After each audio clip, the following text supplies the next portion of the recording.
Hey there, welcome back to my channel, or maybe I should say, welcome back to your channel, Jackie. So I know I've been MIA for the last couple of weeks, maybe it's almost 2 months, but I have a good excuse and I want to share it with you. I'm going to talk a little bit more about it at the end of the video, but I've been working so hard at creating the most amazing membership program for my community of women like you. And so again, I'm going to tell you a little bit more about it, but I'm so excited. I really was called to revamp my business last year after COVID hit, and I really had to reassess how I could help more women because it seemed like more women were going to need my help, especially under the new state of affairs. And so what I did is I decided to create an amazing membership type model of my business so that I could welcome in all types of women from all over the world and give them the same type of quality service that I provide for my private clients. So I hope that you will check out the link in the box below at the end of this video, and let's get started. Today's video is all about dating over 50, what men want. All right, so one of my favorite things to talk about is men. You probably picked up that by now. But here's the thing. I know that we need to focus on what we want as women and how to get men to treat us better. But it's also important to remember that we need to understand that men over 50 are looking for different things than they were when they were in their 30s. We have different needs and desires. And so I just thought I'd cover this really quickly in today's video. Now, the first thing, and I think it's probably the most important thing, at least it is to me, is having a sense of humor. I see the women that are dating right now are just so serious, taking everything a man says literally, to over processing, overthinking everything, their every move. And what happens is it makes you come across too serious, and also you miss out on so much fun that you can have online or offline and banter with men. So a sense of humor goes a long way, especially in life. I mean, life can be really challenging, and when we can bring a lot of levity, when we can make a funny joke, even if it's really cheesy, it lightens up the situation and it creates a really great environment. And that's where we want to live. We want to live in an environment of fun and lightheartedness, and that's what men are looking for. Now, this next tip I want to give you goes with the one I just gave you, which is a positive attitude. And it pretty much says it all, right? And just saying that, I can't overemphasize how important it is that we really watch the negative thinking. You know, psychologists have already proven that we think 40 to 50,000 thoughts a day over the age of 40, and 90% of them are negative. So you really have to be mindful about how much negativity you're bringing to the relationship. I mean, sure, things can be challenging. Life can be hard. Life is chaotic, face it, but you don't have to be the chaos, right? You can be the calm, and you can have a positive attitude. I really like that saying, let's turn the lemons into lemonade. And as a wise woman, over 50, that is exactly what you can bring to the relationship, is a positive attitude, seeing the silver lining in everything. I have an uncanny ability to do that, and it's really because of all the hardship that I've had faced in my life and that I've experienced. And now being able to get the wisdom of all those experiences, instead of like thinking I made a bunch of mistakes, I now can use those mistakes because I learned from them, and now they arise as wisdom, so I can be in a positive state pretty much 24/7. You know, I'm not perfect, and I don't expect you to be, and man isn't looking for perfection, but I'm telling you, a positive attitude goes a long way. So turn that frown upside down. All right, let's go on to the next tip, being thoughtful. I think this is a really important thing. I think that as women, we love to get Valentine's Day gifts and greeting cards and be taken to dinner and spoiled. But you know what our man is looking for? He also likes to have thoughtful little gifts. So I'm going to give you an example. And the reason why I'm sharing this with you is because it's your way of letting a man know that you're thinking of him. But I wouldn't overdo it. You want to be careful not to overdo it. And so, for example, Michael went to, for those of you who don't know me, Michael's my husband, who I met on Match.com 8 years ago. We've been married for 6 years. And there's a video actually here on YouTube, how I met my husband on Match. So you can watch that if you want to know my backstory. Now, Michael went to the dermatologist recently because it's winter here, and he wanted to get some laser treatment because he had a lot of sunspots on his face from road biking. And he brought home a couple samples of sunscreen. And I said, do you like that sunscreen? Because I really want him to wear it. And he said, yeah, I like it. I just can't find it anywhere. So I did something thoughtful. I went and found it on Amazon and ordered it for him. And it hasn't arrived yet, but he will be so happy that I thought of him and took the initiative to do that.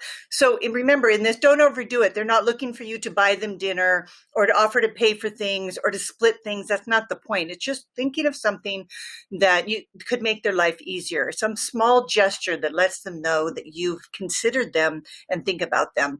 That's going to go a long way in the guy that you're dating or in a relationship with. Okay, the next tip for dating over 50, what men want, is understanding. So what I mean by this is empathy, right? I think that sometimes we don't check in and see where the man we're dating or the person, the man that you're in a relationship with is, how he's doing or what he's been through. We need to take into consideration what's going on in his life and have a little understanding.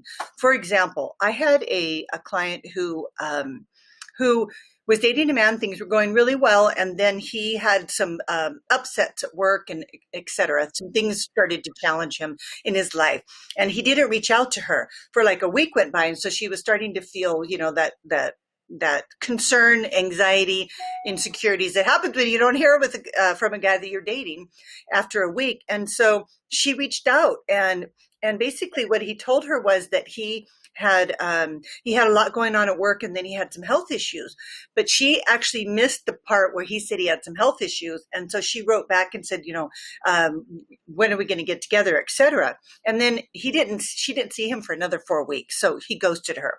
But when she reached out again to see how he was doing, she saw her text thread, and he had said that he had some health challenges. She never asked him about his health challenges. And it'd be easy to do because we get so focused on, why isn't he calling me? Why, is he ghosting me? What did I do wrong? What did I say? That she missed really important information about what was happening in his life. So if a guy walks in the room and he's not in the best mood, give him some understanding. You don't know what just happened in the elevator, in the car, the phone call that came in, something happened in his family and his work. So just be more empathetic when it comes to men. And one of the things that I love to do with my husband when he comes home from work is to not, approach him with everything that happened in my day and things that happened that went wrong or whatever. I just give it a chance to, come in and just chill and hang out and chit chat about our days and not put anything heavy on the table. I always want to assess where he is, how he's doing emotionally before I bring up anything. And then if it's something important, I'm probably going to wait till the weekend.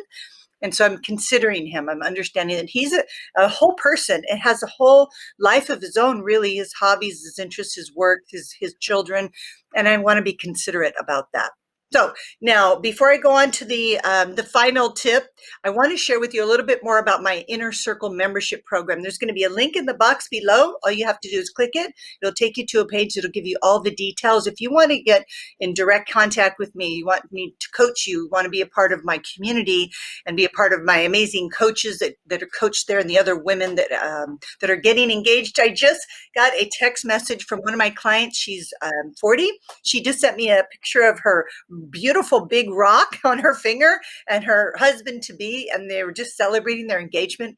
And now here's the great thing about this woman is she worked with me 2 years ago, and she's not my community anymore, but guess what? She just got engaged, and because of the work that she did in my community. You come for a month, stay for a year, you get to decide. So check out the link, and I think you're going to be really excited about how you can join me right away. Now, the final tip is, I think is a great one, because when we get too serious and we're not understanding, all of these things can cause us to not show up passionately.